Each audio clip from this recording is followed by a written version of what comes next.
चलिए तो आज फिर से एक नए सेशन में आप लोग का स्वागत है। चलिए आज बेहतरीन अंदाज में नए सेशन लेकर आए हैं जिसमें हम लोग जेब प्रकरण देखेंगे। आज नाग पंचमी के शुभ अवसर पर आप सभी बंधुओं को बहुत बहुत स्वागत है।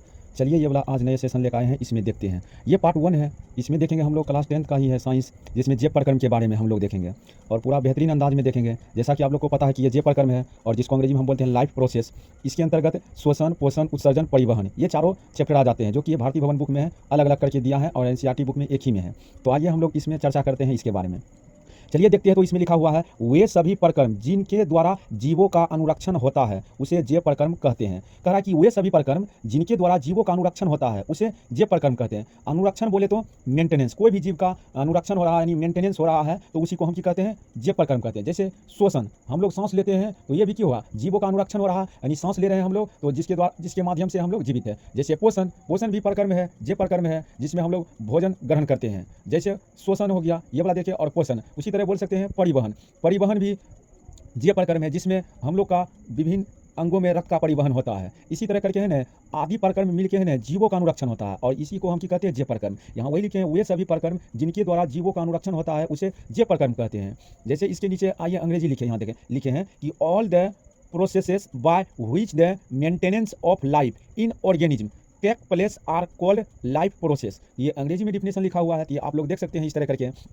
और इसके नीचे इंग्लिश लिखा हुआ, अगर जिनको इनमें दिक्कत ज़्यादा समस्या है तो आप लोग ये वाला नीचे वाला पढ़ सकते हैं इस तरह करके, कि यही वाला मैंने पढ़ने में दिक्कत है। जिनको प्रोनाउंसिएशन बोलते हैं या इंग्लिश बोले, बात एक ही है। तो यही मैंने प्रोनाउंसिएशन आप लोग को बोले हैं कि अगर आप लोग मेहनत करते हैं, इस तरह प्रैक्टिस करते हैं तो आप लोग जल्द ही सीख सकते हैं, इंग्लिश से हिंदी बनाने सीख सकते हैं। तो वही लिखे यहाँ, चलिए देख लेते हैं। यहाँ लिखा all the processes by which the maintenance of life, यानी है ना लाइफ के मेंटेनेंस के लिए in organism takes place are called life process. तो वही लिखा हुआ है, जो ऊपर लिखे हिंदी उसी का अंग्रेजी वाला लिखा हुआ। बाकी आप लोग मेन शब्द ये वाला याद रख सकते हैं। मेंटेनेंस, किसका मेंटेनेंस होता है, तो ऑर्गेनिज्म ये वाला। और इसमें जो प्रकर्म भाग लेते हैं, मतलब जिनके द्वारा अनुरक्षण होते हैं, उसी को हम क्या बोलते हैं, जेब प्रकर्म। आइए इसको भी अब देख लेते हैं। All the process by which the maintenance of life in organism takes place are called life process. तो यही लिखे, इनके नीचे प्रोनाउंसिएशन भी लिखे हैं और बेहतरीन अंदाज में लिखे हैं ताकि आप लोगों को कोई दिक्कत नहीं हो।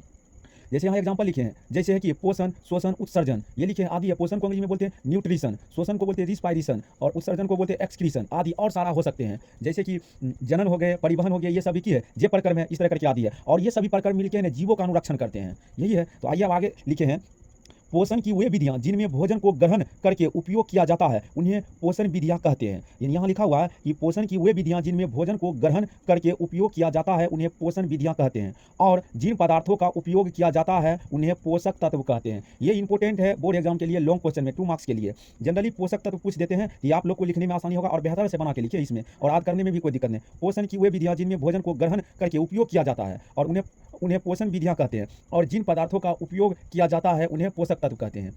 ऐसे हम लोग समझ सकते हैं, जैसे हम लोग रोटी सब्जी खाते हैं या चावल खाते हैं तो उसमें से जो उपयोगी पदार्थ है और उसमें बोले तो पोषक तत्व जो है, जो हम लोग ग्रहण करते हैं और ग्रहण करके उपयोग करते हैं, उन्हीं को बोलते हैं कि पोषक तत्व बोलते हैं। अब हम लोग रोटी खाते हैं तो रोटी में विभिन्न प्रकार के पोषक तत्व, यानी मुख्य रूप से बोले तो रोटी में की है कार्बोहाइड्रेट, ये हो गया पोषक तत्व। जैसे चावल में भी बोले तो चावल में भी कार्बोहाइड्रेट है, ये करके हो गया। जैसे तेलीय पदार्थ जितना भी है उसमें बसा है, इस तरह करके। तो आइए अंग्रेजी देख लेते हैं।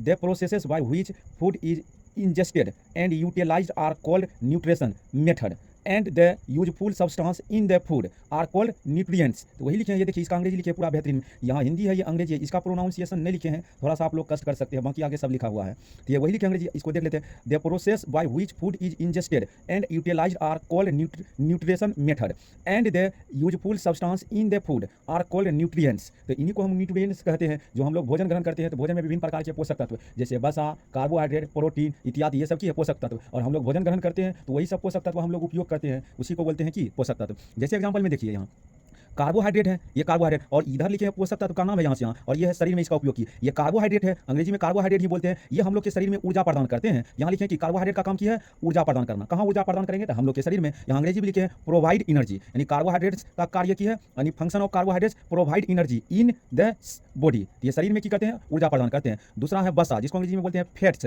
ये भी की करते हैं, ऊर्जा प्रदान करते हैं। तो बोलेंगे function of fats provide energy in body, ये भी ऊर्जा प्रदान करते हैं। इसमें कंडीशन है, जैसे कि मान लीजिए हम लोग रोटी चावल डेली खाते हैं, हम लोग को डेली कार्य करना पड़ता है तो उसके लिए ऊर्जा चाहिए। जैसे हम लोग डेली पढ़ते हैं या कोई कार्य करते हैं, उसके लिए ऊर्जा चाहिए। तो हम लोग भोजन ग्रहण करते हैं ना, तो जनरली ये वाला है ना ऊर्जा खत्म हो जाते हैं। जैसे बहुत सारे महिला या लड़की लोग फास्टिंग करती है, तो उसके लिए ऊर्जा यहीं से बसे से ही मिलते हैं। वो फास्टिंग के समय वहीं से है ऊर्जा प्रदान होते हैं। ये दोनों का अलग अलग है। ये जनरली हम लोग को है ना, मतलब भोजन ग्रहण किए और कोई भी कार्य किए तो ये ऊर्जा नष्ट हो जाते हैं, जो कार्बोहाइड्रेट से मिलते हैं। लेकिन ये वसा वाला जो ऊर्जा है ना, ये फास्टिंग हो गया, जैसे हम लोग उपवास रखते हैं, तो उसी में ये ऊर्जा मतलब यूज होते हैं। अगला है पोषक तत्व प्रोटीन, अंग्रेजी में प्रोटीन ही बोलते हैं। इसका काम है वृद्धि विकास करना, यानी function of proteins help in growth and development. ये किसका ग्रोथ करेंगे? तो शरीर का ही करेंगे, तो वही लिखिए, ये फंक्शन इसका कार्य। अगला है विटामिन, इसका काम है बीमारियों से लड़ना, इस तरह करके। तो function of vitamin help fight disease, यानी डिजीज से लड़ने में कार्य है इसका। और ये बीमारियों से कहाँ लड़ते हैं? तो हम लोग के शरीर में लड़ते हैं, इस तरह करके। तो इस तरह करके ये देख लिए हम कुछ पोषण की विधियां और कुछ पोषक तत्व देखें, तो ये आप लोग इस तरह करके बेहतरीन से देख सकते हैं, कितना बेहतरीन से लिखे हैं। और आप लोग बेहतर से देखिएगा तो आप लोग को बेहतर से क्लियर हो जाएंगे। छोटा सा ही वीडियो लेकर आए हैं, बाकी हम अगले पार्ट में लेकर आएंगे। तो आप लोग बताइए कैसा लगा ये वीडियो, बाकी हम अगले वीडियो में लेकर आते हैं। तो आज शुरुआती है, बस नाग पंचमी के शुरुआती अवसर पर ये वीडियो लेकर आए हैं। तो